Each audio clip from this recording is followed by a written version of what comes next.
We're following on from the discussion that we had in the previous presentation about limited liability. Everybody remember Salomon? We tried to introduce the idea of limited liability. In order to do this, we talked about the case of Salomon versus Salomon, which is a case back from the Victorian era, where the courts had the opportunity for the first time to discuss and nail down what are the consequences of separate corporate personality and limited liability. What happened with Salomon is that he took his business and transformed it into a company running the business. And he went through all the steps that he needed to do this, arrange the financial arrangements in a way that the company acquired the business and then was running it. When eventually the business got into trouble and it failed, a lot of people got upset with Salomon, because so far as the outside world was concerned, they always did business with the same person. If you're renting from an association and your landlord is a corporate entity, and you've always dealt with the same people, the same phone numbers, the same email addresses, the same contact, you do not care who's in the background. So if you are at the receiving end of a service, you don't really care. Well, you should, but in practice, you don't really care who's the entity behind.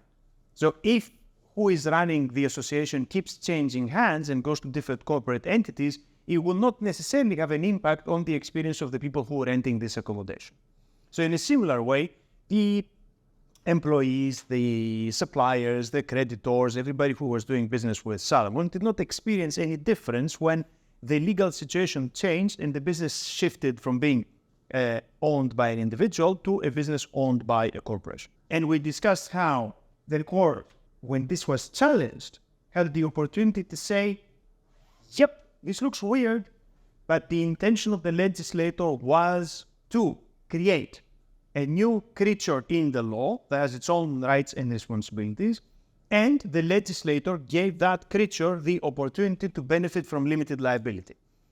The end consequence of all of this is that if the creature dies, you cannot, if you have a claim against them, you're a supplier that didn't get paid, you're an employee that didn't get wages, you're a pension fund that didn't get funded, whatever it is, you can only access whatever assets are owned by that creature. You cannot go after people who are associated with it. You cannot go after the people who run it in their capacity as, say, company directors. You cannot go after the people who own it in their capacity as shareholders.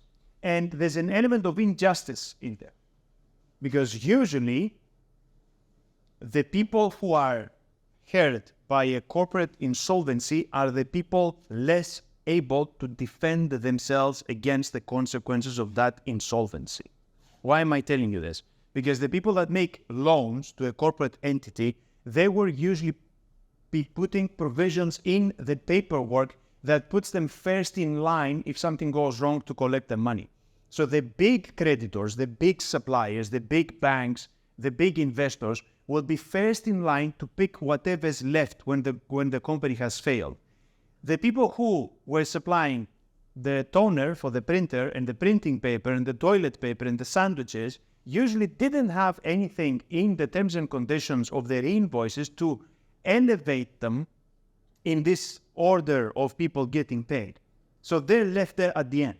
And if a business has failed, it's failed because it ran out of money. So whatever assets are remaining in terms of kind of physical assets that need to be sold in order to generate some money, they're unlikely to be very many to satisfy everybody. So the people at the end of the line end up losing out. So this feels unfair. And certainly if you are in that position, it feels unfair. Say that I do some work for a corporate entity, like a publisher hires me to do a promo video for them, right? We have a contract. It says I'll do the work, they'll pay me when I invoice them. I do the work, they tell me they're happy with it. I send them my invoice. A few weeks down the line, I haven't been paid. I try to email them to see what happens. I get back an out of office that says, unfortunately, we've gone out of business. Is my invoice going to get paid? No, it's not going to be paid by them. They've gone bust. Is somebody else going to pay that invoice? No. Now, Barclays Bank down the line, who may have given them £100,000 loan and had some security over the physical assets that the business owned, will probably recoup a great deal of that loan. Then they're going to pay my invoice. I'm last in line. So unfair, it may be, and it seems to be, but this is what the legislator intended. This is what the court says. The court doesn't say it's fair or unfair. The court says, is this according to the law or isn't it? It is according to the law. That was the intention of the legislator. The outcomes are happy for some people and happy for other people. As with every other law, if you have a problem with it, go to your MP and argue to change the law. There are a lot of laws that we are unhappy with. What do we do about it? We try to influence the decision makers in Parliament to change them in a different direction. You guys are aware of the work of the Law Commission, for instance? That's what they do for a living. I mean, there's an entire body of legal experts whose job is to review the law and recommend changes to make it work better. Or if they discover unfair outcomes out of the operation of the law, is to recommend ways in which it can be fixed. So it's the normal process of legislative creation. What do you get in return of having that risk? You get information. So everybody knows now that if you deal with a corporate entity that is protected by limited liability, if it goes bust, you stand to lose out. This is less of a problem if you know about it in advance.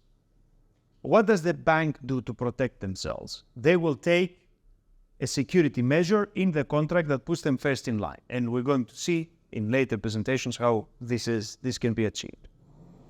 So the bank has ways to do it. Big creditors, investors have ways to do it. How can I protect myself if I'm a small supplier? It could be you get somebody else to guarantee the transaction. If at some point one has to rent private accommodation and you're students, meaning you don't have an income that can demonstrate an independent capacity to meet the rental obligation, very often the landlord or the estate agent is going to ask for somebody else to act as a guarantor, meaning you get your parents usually to sign on to say that if you're unable to meet that obligation yourself, then they become primarily responsible for meeting that obligation. Why does the landlord ask for this? Because they want to protect themselves against the possibility of not being paid. You can use the same technique if you're dealing with a corporate entity. It could be that the people you're dealing with are wealthy, but you don't know whether the corporate entity itself is as wealthy, or you don't actually know the details of their finances. If you're worried about it, you could ask somebody to provide a guarantee. In the corporate environment, who could that somebody be? Well, most usually the people running the company. If we're talking about small outfits, it's likely that the shareholders are also going to be the directors or the decision makers. If you tell them, I would like to do business with you, but I'm worried about the consequences of limited liability on me if you cannot pay my invoices, would you, as a company director in your personal capacity, offer a guarantee that if the company cannot meet its obligations, then you will pay? If you're willing to do this, then I'm willing to do business with you. Everybody wins. So this happens very often. Why do people ask for this? Because they know the consequences of dealing with somebody who's protected by limited liability. What else could you do? There are some simple things that you can do of a commercial nature. You could be asked to be paid in advance. So if I sign a contract to do some work with somebody and they're new, like I don't know them, I don't know how big they are, or I don't actually want to spend a lot of time kind of figuring out what the finance position is, I could ask them to split the payment. So they pay me 50% in advance, so I know that my expenses have been covered. If I need to spend, say, 3 days working on something, if they pay me 50%, that covers my expenses. If then they cannot pay me the rest, well, I won't give them the product of the work, so they didn't actually get something for free, but I've been compensated for my time. If I give them the final thing, so if they want to proceed and they approve everything, and then I wait to be paid the rest of it, if they go bust in the meantime, and at least it's not a total loss. So I may not have been able to retrieve I may have lost my profit margin, but at least I got some. And you could negotiate something in between. You could say, I want to be paid 2/3 in advance and then 1/3 on delivery or something, or on approval, right? The people who are on the other side, the corporation, they will know that people will be worried about the effects of limited liability on doing business with them. So they might actually be willing to pay up front. Why do you pay up front for your flights? If you do like a booking, very often they will ask you to pay up front. It's because they don't trust you to have the money between now and the time it comes. And maybe they will also like to collect the money in advance so they can invest it somewhere. But knowing the risks involved coming out of the nature of the person that you're doing business with gives you then mechanisms and opportunities to address this. So what you get in return for the protections that the company gets out of limited liability is information. You can go up to company's house and you can figure out who is this, where is this company, what's its address, how do you contact them, who are the people behind it. You get the names and addresses of the directors so you can contact them. You can find information on their constitutional documents. You can download their articles of association. You can get basic information about their financial position because you can download, even for private limited companies, an abbreviated version of their accounts. So you can tell how much money they're turning over. So if my personal company turns over £3,000, £4,000, £5,000 a year, and I'm doing a deal with somebody, the value is a couple of £1,000s, then there's no reason to worry because this is consistent with what I've done in the past, and this is the nature of this company. If my company has been turning over 4,000 or 5,000 and suddenly I'm negotiating a deal that's worth 100,000, somebody looking at my financial statements should worry about this. They should be thinking, how can a small company fund such a big project? And are they going to be able to deliver on this? Or are they being kind of unrealistic about their capacity to deliver? Therefore, maybe I should be a little bit careful before contracting with them. If they fail, they're taking on such a big project. If they fail halfway through and I've already made some payments, I'm going to lose those payments. Right? So again, what you get in return for the protections of a limited liability and separate corporate personality is information. Now, if you choose not to look at this information and not to take this seriously, then that's on you. And you've made perhaps a business mistake, and there might be consequences coming out of this. We've also discussed in previous presentations how companies perform actions. The consequence of having a virtual entity is that it cannot actually do anything in the physical domain in the real world without being helped by somebody. So we've seen how companies operate through agents. Most usually the authorized agents are the company's directors. So it's normal that, especially for a smaller company, when you're dealing with the company, you're dealing with somebody who's in a position of a company director. But there's a side to this. We discussed already issues of corporate capacity, like who is entitled to represent the company and in which ways, what would be the consequence of various errors on third parties, what happens if there's an internal violation, and how does this affect the contract done with the third party. What we said is normally third parties don't care about internal violations. So anything that goes wrong internally will not necessarily alter anything for the outside world. But there's another side to this that we need to explore, and we're going to do this right now. There has to be some line of responsibility when something goes wrong. So there has to be some way that we can attribute liability for nasty stuff. Companies don't only do good things, and they don't only do things intentionally. Right? What is the difference between intentional obligations and unintentional obligations? You walk in here, you're expecting a class. Instead of delivering a class, I explain to you guys how to make the best grilled cheese. You're sitting in here, you're thinking, okay, we got dinner sorted. However, we're paying for this, and we were paying to be taught company law in some fashion or other. Why is this guy talking to us about the recipes? Your expectations are not met. You could argue that this is a contractual fraud. If this was a one-off that you had signed on for one workshop on business formation, and you got a one workshop on grilled cheese making, you wouldn't be happy. You would ask for your money back. The reason for this would be inadequate performance, that you got something radically different from what you were expecting. This is a breach of contract. So we would need to refund you for not giving you what it is that you signed on for. If you walk into this classroom, not because you're a student, but you're a sibling of a student, and you asked if you can bring your brother in to have a look what, how boring university is. And as your brother is sitting there, the lights become detached and whack him on the head and ends up with a serious head injury.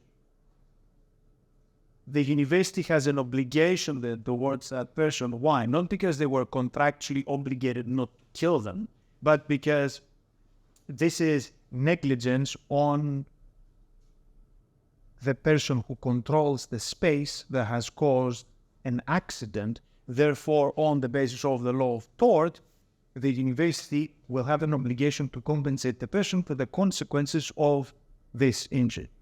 Yeah. So one set of obligations are intentional, one set of obligations are not intentional, and they come from tort.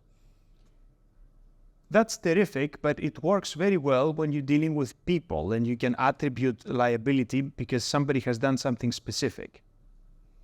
If the landlord is like a named individual, you know who you're dealing with. If the person that you contracted with to deliver the class is a person, again, you know who you're dealing with. What you do, though, if it's a corporate entity, so we need to have a way and a mechanism to attribute liability for things that the virtual entity does and to have real-life consequences. This comes through the liability for corporate acts, comes through the doctrine of what we call vicarious liability. This means that we basically make somebody else responsible for the actions of other people. Why? Because the other people were acting on behalf of this third party. I'm delivering this workshop because you contracted with my consultancy company. I am not here in my personal capacity. I'm here representing a university, representing a corporate entity, representing somebody else, not myself. And because I am here on behalf and representing somebody else, whatever I do wrong, either in a contractual or a tortious fashion, is not my personal issue. It burdens whoever put me up to this. It might be my employer, it could be my contractor, but I was here on behalf of somebody else. That somebody else becomes responsible. So we have the link between a virtual entity, a corporate entity in the legal domain, actually affecting things in real life through the actions of other people. A corporate entity will be responsible for the actions of their agents so long as the actions of their agents are related. If you contracted with my consultancy company to come in here for this workshop and there's something wrong with the delivery of the workshop, then the company will be responsible.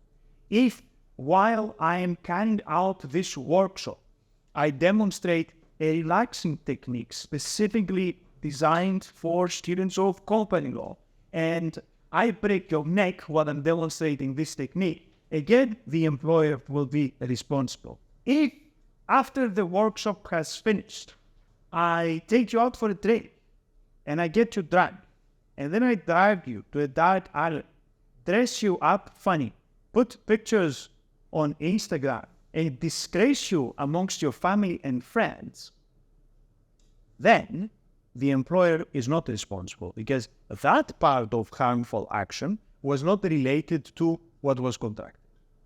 So long as the actions of the agent are linked to what they're meant to be carrying out for their superior, for their principal, then that principal becomes responsible. If the actions are unrelated, then of course not.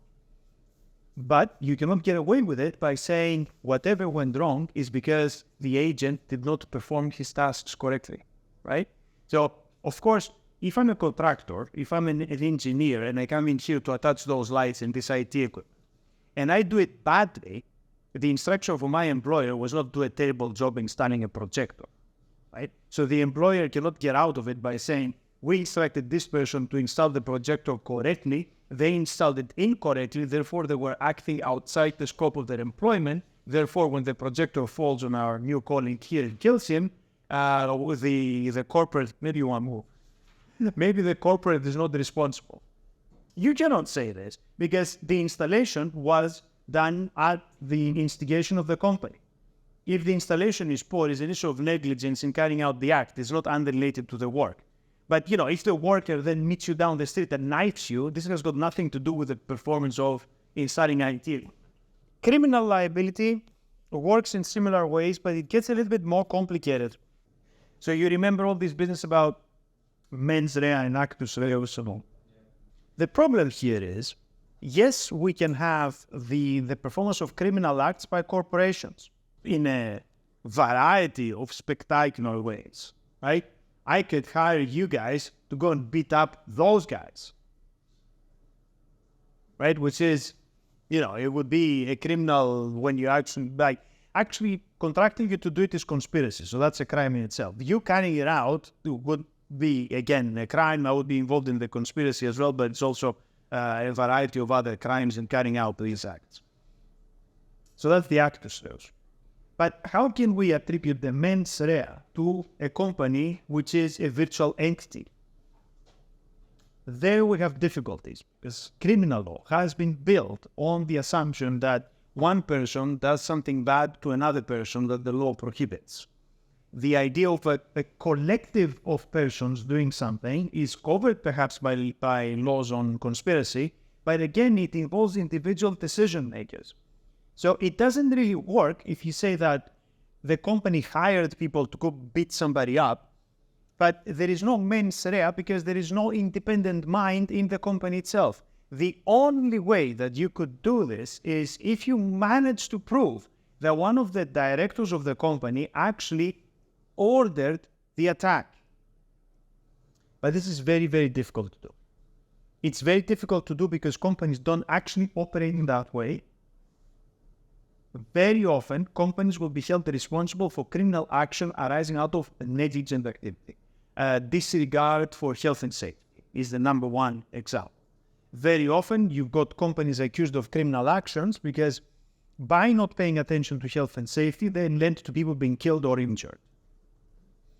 But there is nobody at the corporate level who's going to say, take out the seatbelts from the car. They will just create a culture of not paying attention to health and safety issues, not maintaining things, etc., to save money, which eventually results in some sort of accident that is the fault of the company and it comes out of negligence, but it's not the result of a deliberate act. It's not like, you know how much money we could save if we took out the signals from the train line? Let's do it. Right? And then you have a major rail accident. That's not how it happens. So yes, you can attribute criminal liability to corporate entities, even though they are immaterial, if you manage to link a decision maker to the particular action. So then that satisfies the requirement of mens rea. And because they're acting on behalf of the corporation, then that mens rea infects the corporation itself. Since it doesn't really happen, the way to do it is not that. The way to attribute criminal liability for corporate acts comes through specific types of legislation. You guys remember the Grenfell Tower? It was interesting. I could see it burning from my house. And we were like, this doesn't look good. And in fact, it was a lot worse than what happened was a lot worse than what we thought was going on when we were looking at it. Right? Because a lot of people were trapped in the building that was not obvious till a lot later. Now, there was an issue very early on when they discovered how many people had lost their lives in that building of criminal liability for the corporations that were responsible for building, maintaining, accessorizing this building. The reason why this building burned in such a fashion so quickly is because it was built in a way that actually facilitated a fire risk rather than preventing a fire risk. So it got fire very rapidly because of the things that they had put on the outside of the building to make it look nice. Very quickly, people said there's got to be criminal responsibility for either the council that owned the building or the company that was running it or had run the renovations. This type of criminal liability does not come through the traditional areas of attribution because there they made a mistake in building materials. And it was too diffuse a situation to be able to point the finger at the specific decision maker that then links with the outcome. It wasn't possible to find an executive that said, I've looked at these panels have lower safety gratings, but they're cheaper, Therefore, we will buy those not caring about how they're going to perform in case there's a fire. You cannot find this. So then you cannot use normal criminal law concepts in order to attribute criminal liability. What they try to do instead is to test the idea of corporate manslaughter, the specific legislation for this, that criminalizes not particular actions, but criminalizes a deficient culture. Because this is what causes industrial accidents. It's like a deficient culture and disregard for health and safety that then creates the circumstances in which, mortal accidents can take place. It didn't work in that case. I've written an article about this. It was discussed a lot at the time, but it wasn't really suitable for what was going on over there. Then, of course, what happened is what always happens. When the government doesn't want to do anything, they set up a committee. The committee investigates for about 10 years and then comes up with some woolly recommendation that never gets implemented anyway. Criminal law was not going to help us because criminal law isn't quite equipped to deal with these types of problems. And company law cannot help us because the attribution we've got for corporate acts doesn't really work well for criminal. Are there any circumstances in which the courts have actually sided with the people that found themselves in the position of Salomon's creditors and said, this is scummy, this is wrong, this shouldn't work? Because we are now confident that separate corporate personality exists, we're confident that limited liability exists, we understood the consequences, we talked about how information about it can help ameliorate some of the more negative consequences. So, all that is cool. We talked about attribution for negative things and how it can link back to the company both in a civil and in a criminal sense. But surely there are people who try to abuse this. And surely there's going to be some mechanism in the system where the veil of incorporation can be lifted. Lifting the veil of incorporation, opening the curtains, that's probably not it. Say a kind of flasher in the park kind of way, yeah? Now, who is behind this curtain of incorporation? Most likely the shareholders. So you are on the front side of the theater because you're the creditors, you're the investors, you're the employees, you're everybody else. There is the curtain. Who's behind the curtain in the stage? The insiders. Who are the insiders? The company directors, the company shareholders. So we're looking for a way to lift this corporate veil so us, the audience, can see to the stage and have access to the wealth of the people that are sitting there behind the curtain. It can be done, but courts in Anglo-American jurisdictions don't like to do it. In the continent, there are way more opportunities to lift the corporate veil. There are also types of incorporation that don't give you full protection from limited liability. I mean, we got some here. If you had a limited liability partnership, you're not fully covered. For instance, you will not cover liability arising from negligence. That's why professional insurance is such a big deal. But in the continent, they've got a wider variety of corporate creatures, some of which benefit from full limited liability, some of them don't. In some cases, you can go after the wealth of the shareholders. Sometimes the state intervenes and changes the law depending on the circumstances. But in the UK and the US, the courts are very committed to the idea of limited liability. An example of how committed they are is the case of Lee versus Lee's Air Farming. Lee, awesome dude, sets up a company, one person, because this is in the modern era. It's from the 1960s. So you could set up a sole member company. So Lee is a cross-dresser. Not in that sense, in that he wears a lot of different hats to carry out different roles. He is the sole shareholder, he is the sole director, and he's the sole employee of the company. And he flies a plane. He does crop dusting. You know what that is? You fly the plane over stuff and drop pesticides so that the stuff that you eat are not organic. Yeah? Consequence is they cost less and they're not eaten by bugs and all that. Yes. So you have to go out of your way to get lower quality products that are organic. Anyway, that's what Lee does for a living. Unfortunately, Lee crashed the plane and died. When his wife went to collect on insurance and stuff, the insurance company said, nah, we're not going to pay. Look at all this. This is all kind of messed up. It's like it's a one-man band. What's happening here? He's the employee. He's the shareholder. He's the director. He's the everything. This is not right. Comes back from the New Zealand Court of Appeal, comes back to the Privy Council here. You guys know what the Privy Council is? It was the House of Lords, now the Supreme Court, when it's sitting on a case that has come from overseas. The court says, we don't care if he's the same guy. He occupied different roles. He was wearing different outfits. It's like the village people all rolled into one. However, there are cases where something inappropriate might be happening. The best example of this is the case of Adams versus Kate. And I would recommend that anybody who is interested in this field or hopes to survive an exam on this field has a look at the case of Adams versus Kate Industries from 1990. And there are a few kind of follow-on appeals to that case. Kate was a company that was mining asbestos overseas. You know what asbestos is? Asbestos is a nasty cancer-inducing chemical that they use for fireproofing. That's why all the old buildings, they had asbestos in these types of panelings that you've got on the ceiling. So in case it caught fire, this thing doesn't burn. You had asbestos lining in the ovens when you bake the bread and all sorts of things.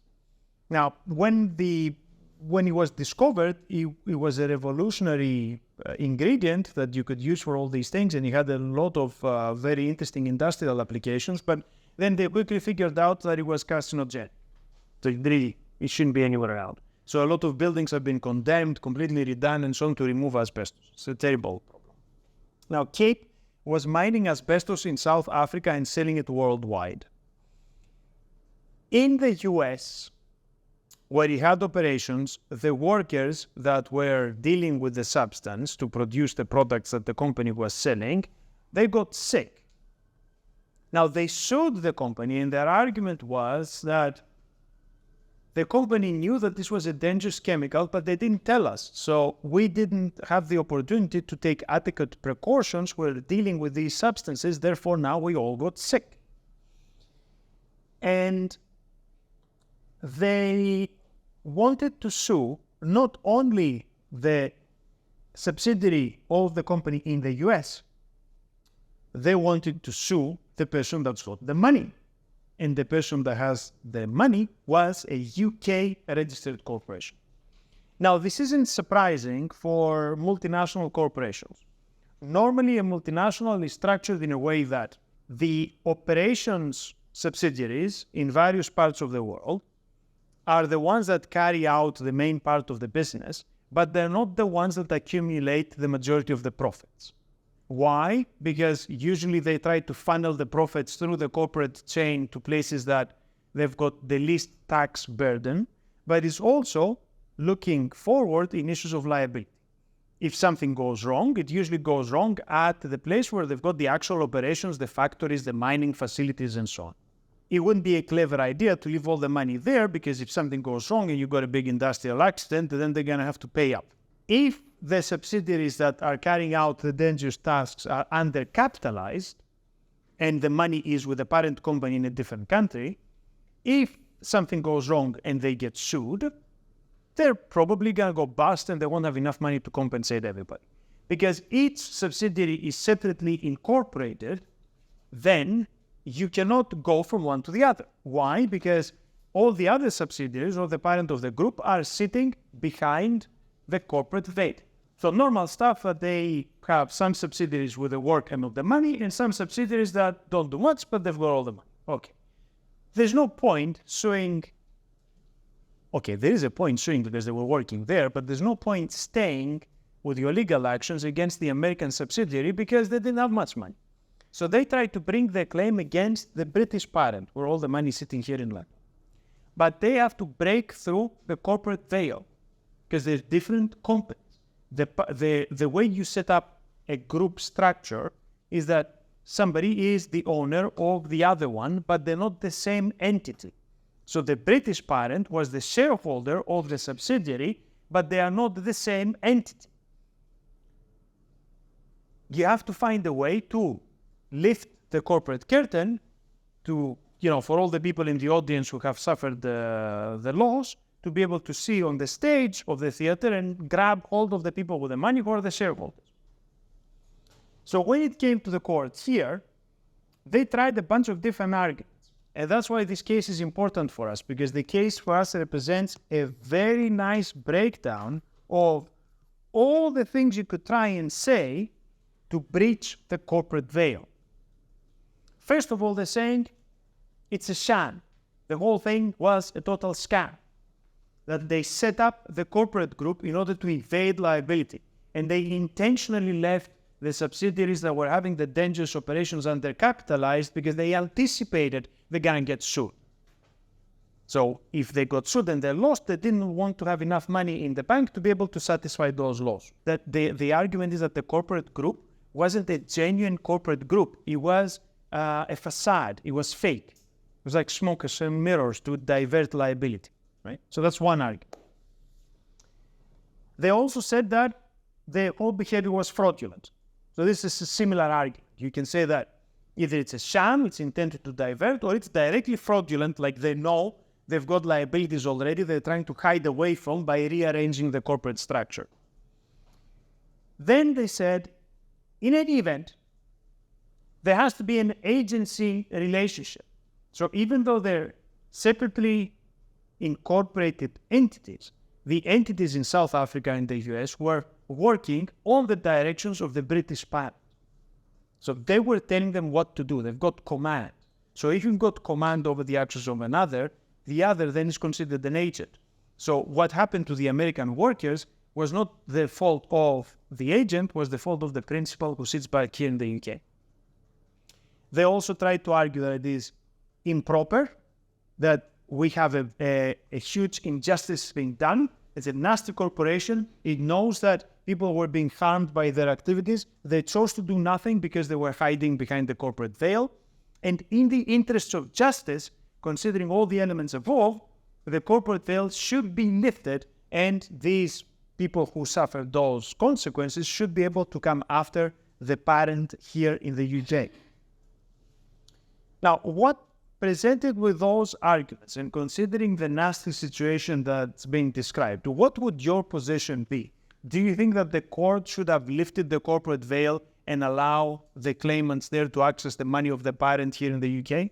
The court said we cannot actually find anything that breaches the law here. So the court said, if it's fraud, you have to prove fraud.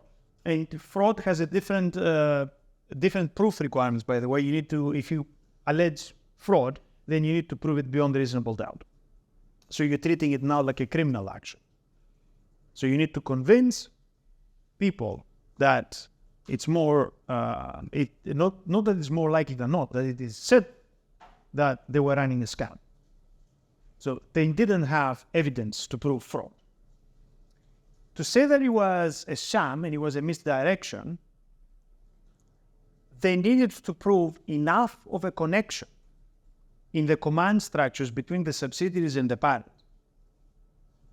in a similar way that they would need to prove agents.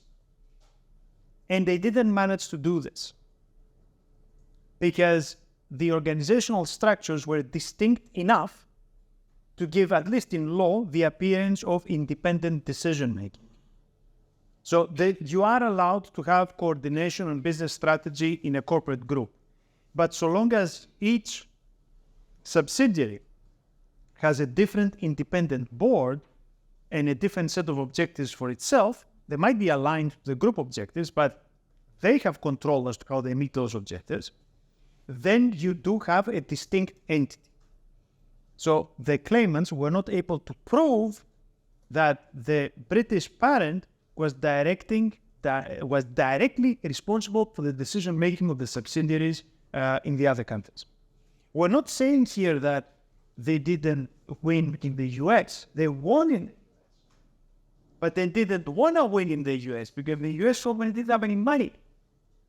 But the argument here is not, was the US subsidiary responsible for giving these people cancer? It was.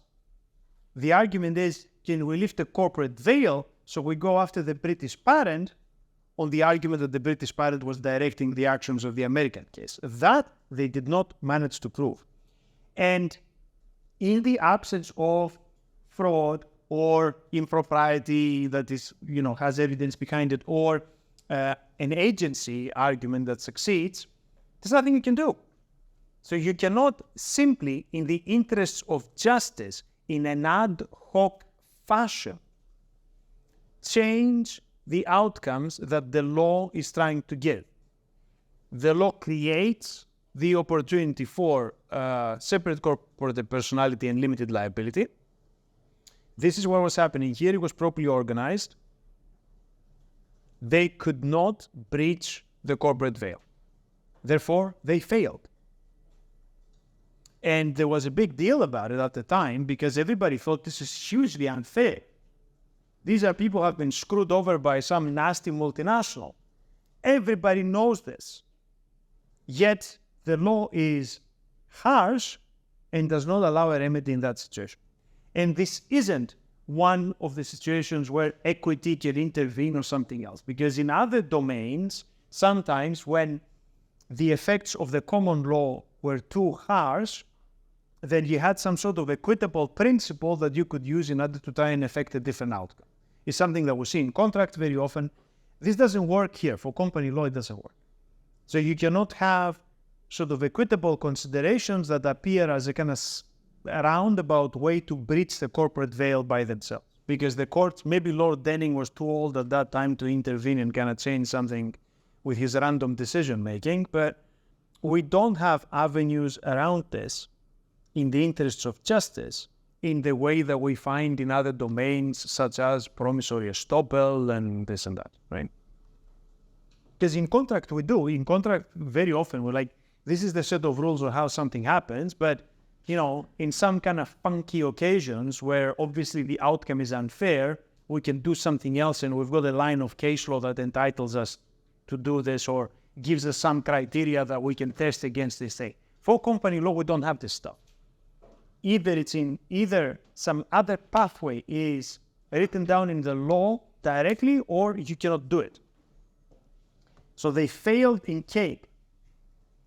Does this mean that they will always fail to breach the veil? No, if you can prove it.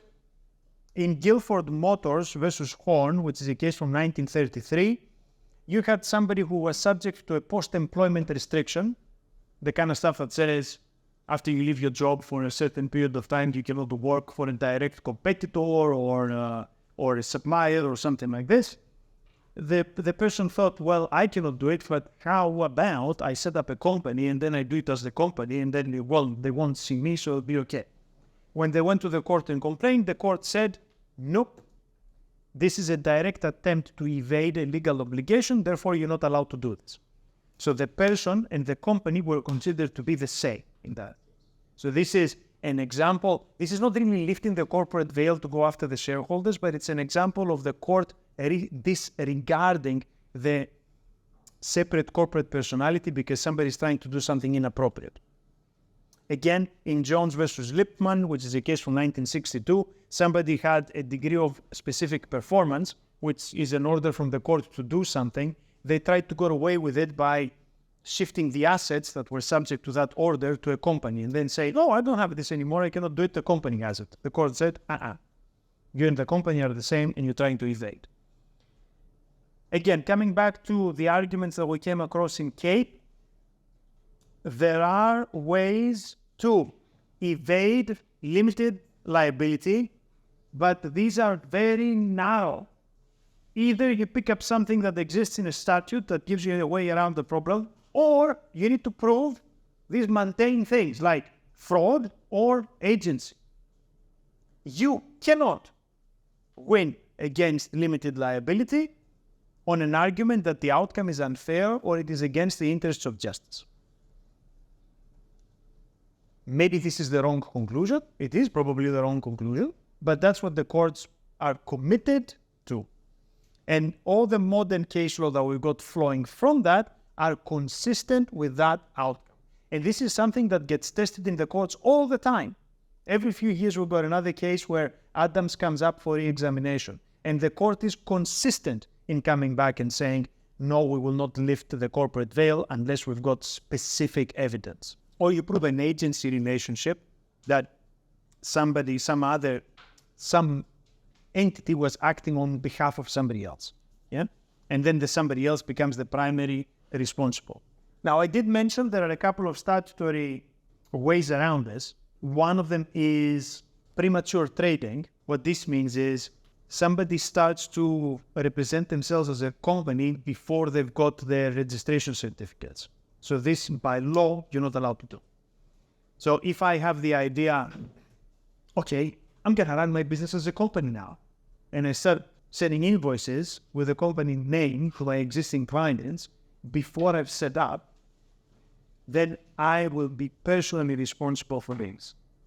Right? So the company could have been created subsequently, but anything that happened before the creation of the company and before I was issued my trading certificate is on me. So again, this isn't really kind of going after the shareholders in the CAPE sense, but it makes somebody else responsible for what seems to be a corporate action. Finally, and again, this doesn't go after the shareholders, but it goes after the directors, is the idea of wrongful trading. If you know that you're going to go bust and you're thinking, well, doesn't matter, let's get some iPhones, right? Because the company's going to go bust anyway. Well, I'm going to be able to pay your bills. Let's leave the lights on, order some IT equipment. If nobody gets paid, nobody gets paid. There are specific provisions in the law and in the Companies Act and the Insolvency Act that say you are not allowed to throw people's money away if you know that you're not going to be able to repay it. And if you do this, you, the decision maker, becomes personally responsible. So if I think that my consultancy company is not doing well because I took on a big project and then I cannot actually carry this out and I spent money in trying to carry it out so that I cannot now pay back, my solution shouldn't be, okay, let's buy a motorbike so we can go out in style. No, the solution should be, if I know that I'm not going to be able to repay, I stop now and safeguard whatever assets I've got to be able to pay as much as possible for my existing creditor, not to throw away the money of the rest. A burden on the director who disregards the problem and just thinks, let's go spend some money, it doesn't matter anyway. I mean, the obvious intention of the legislator is to prevent people from wasting money.